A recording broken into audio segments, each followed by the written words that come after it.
After his death, John Denver's wife breaks her silence, leaving the world shocked. The world didn't just lose a famous singer. It lost a story no one truly understood. His songs felt warm and comforting, like every corner of his life was bathed in golden light.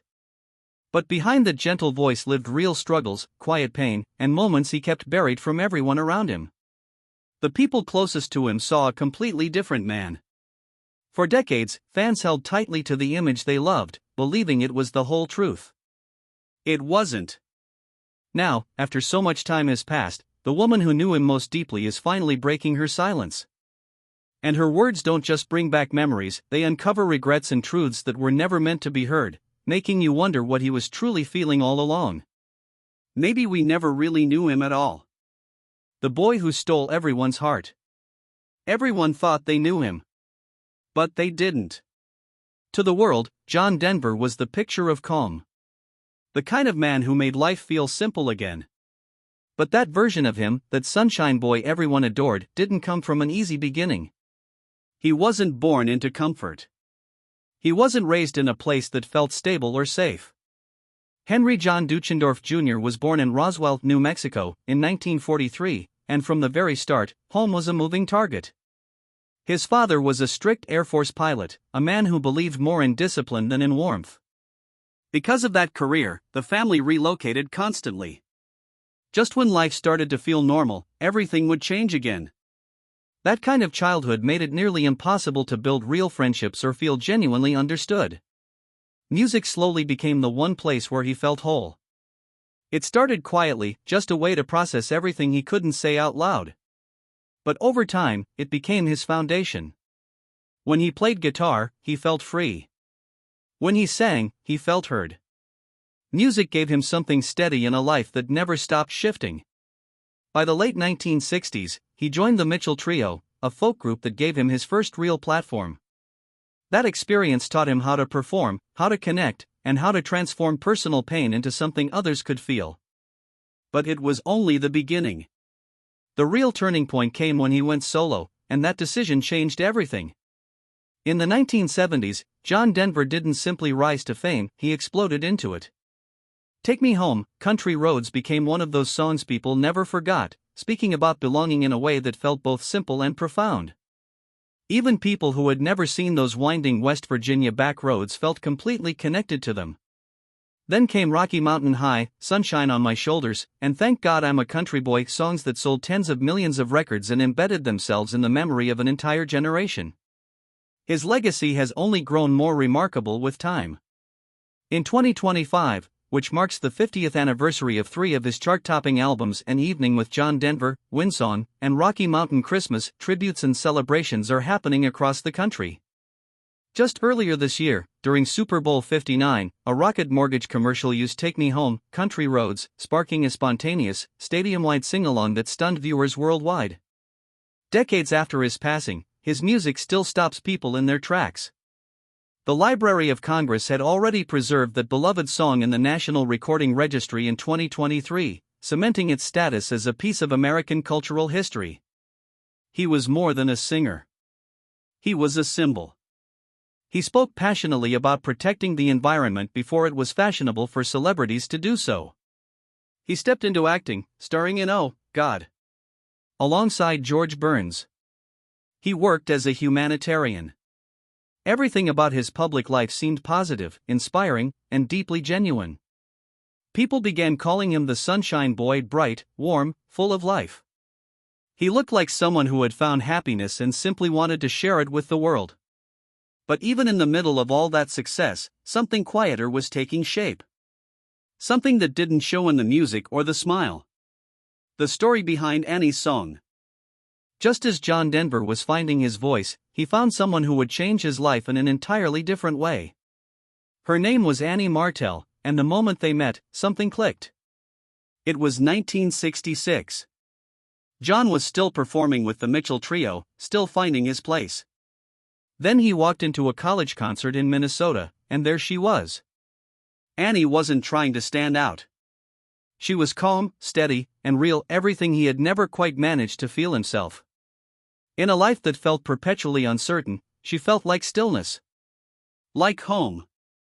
They married in 1967, and their early years together felt almost like a dream. They settled in Aspen, Colorado, surrounded by towering mountains and endless sky. They adopted 2 children, Zachary and Anna Kate, and built a life filled with warmth and music. Annie became more than John's wife. She became the quiet center of his world, the honest heart beating behind his most beloved songs. The moment that would transform their love story forever didn't arrive during a celebration. It came after a fight. In 1973, John and Annie had one of their most explosive arguments, the kind that leaves both people shaking, unsure where to go next. John didn't stay to work through it. He walked out, drove to the mountain, and went skiing alone. High above Aspen on the Ajax chairlift, surrounded by silence and snow, something began to shift inside him. The anger softened. In its place came something deeper: reflection, regret, and a sudden, overwhelming awareness of how much Annie meant to him. Then, almost all at once, music arrived. Not in pieces, but whole. The words and the melody came together as though they had been waiting for exactly that moment. He wrote the core of one of the most famous love songs ever recorded in just 10 minutes, on a chairlift, with nowhere to go but down. That song became Annie's song. To the world, it sounded like pure, uncomplicated love. But beneath the beautiful words lived something far more human. It was an apology. A way to say everything he couldn't say during the fight. And that changes everything about how you hear it, because suddenly it isn't just a perfect love song. It's a testament to how messy and difficult real love actually is. Fame, fury, and fractured love. From the outside, everything still looked golden. But behind that calm, glowing image, something far more intense was building. Fame didn't arrive quietly, it crashed into John's life all at once. The tours became relentless. The expectations became heavier. And the man the world needed him to be followed him home every single night. Alcohol became more than something occasional. It became a coping mechanism, a way to quiet the noise inside. But it didn't solve anything. It made everything harder. Because beneath the fame were wounds from a childhood that had never fully healed. A distant father. A restless home. Emotions that never had a proper outlet. The gentle folk singer the world adored was quietly becoming someone his closest friends barely recognized. The arguments between John and Annie grew more frequent and more intense. What once were small disagreements became explosive fights. The peaceful home in Aspen began to feel tense and unpredictable.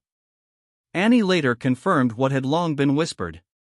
During the darkest phase of their marriage, John took a chainsaw to their marital bed, cutting it clean in half. But in her recent reflections, Annie offered something the tabloids never could: context. It wasn't an act of violence, she said quietly. It was despair. He didn't hurt me physically. But he was lost. Her eyes, witnesses to both tenderness and chaos, held more compassion than bitterness. John was the most loving man I ever knew, she said, but he was also the loneliest.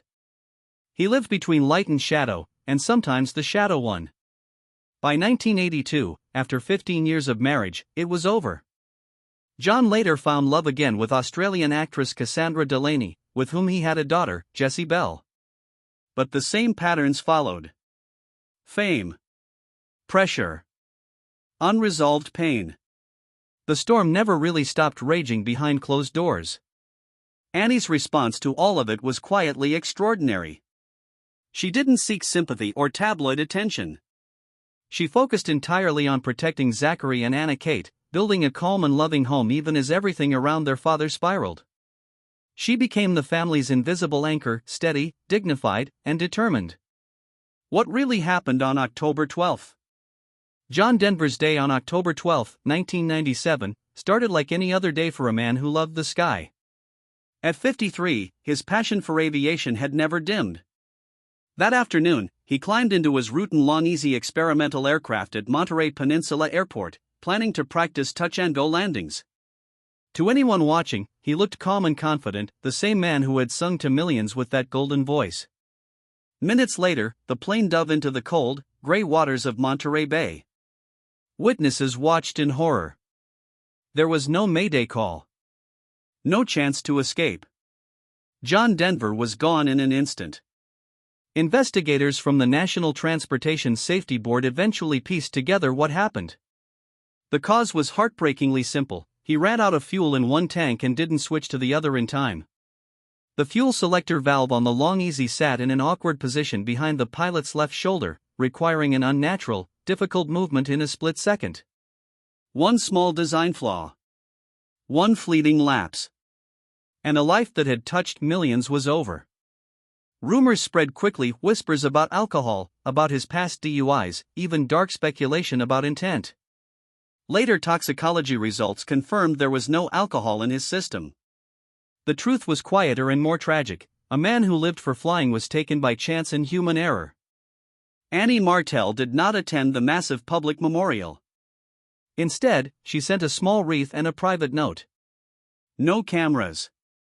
No speeches. Her grief was personal, deep, and completely her own, a reflection of just how complicated and layered their bond had always been. Then Annie finally speaks. For more than 2 decades, Annie Martell stayed silent.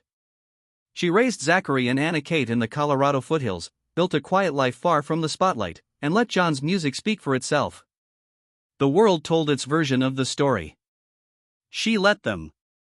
Then, at 78, she finally chose to speak. In an intimate interview that stunned longtime fans, she confirmed what many had suspected and revealed what no one expected. She spoke of John's rage, of the loneliness that fame could never fix, of the temptations that long tours brought into their marriage, and of the particular kind of grief that comes from loving someone who was always half somewhere else. But the revelation that hit people hardest was the secret she had carried alone for years. In the months before John's crash in October 1997, the two had privately reconciled. They met, they talked, they cried. Late one night, John played Perhaps Love quietly, gently, as both an offering and a prayer. It was his way of asking for peace between them. Annie kept that moment completely private for decades, shielding it from the world to protect both John and their children. It was the last real thing they shared. I stayed quiet for them, she said. To let them heal. And to keep John's music beautiful. Her words carried no bitterness. Only the particular tenderness that comes from loving someone through the worst of them and still finding something worth holding on to. Today, at 79, she still lives near Aspen, still surrounded by the same mountains that witnessed everything. John's music still finds her, she says, pulling memories up from a place that is both painful and precious. Annie's silence, it turns out, was never about shame or denial. It was always about protection of her children, of his legacy, and of something private and sacred that belonged only to them. Novellus 24H. What she has given the world now is more than a celebrity story. It is a reminder that the people we place on pedestals are always more complicated, more broken, and more human than we allow them to be. The man who sang the world's sweetest songs hid storms behind every note. And the woman who loved him most chose, for all those years, to let the music speak instead. Now she has spoken.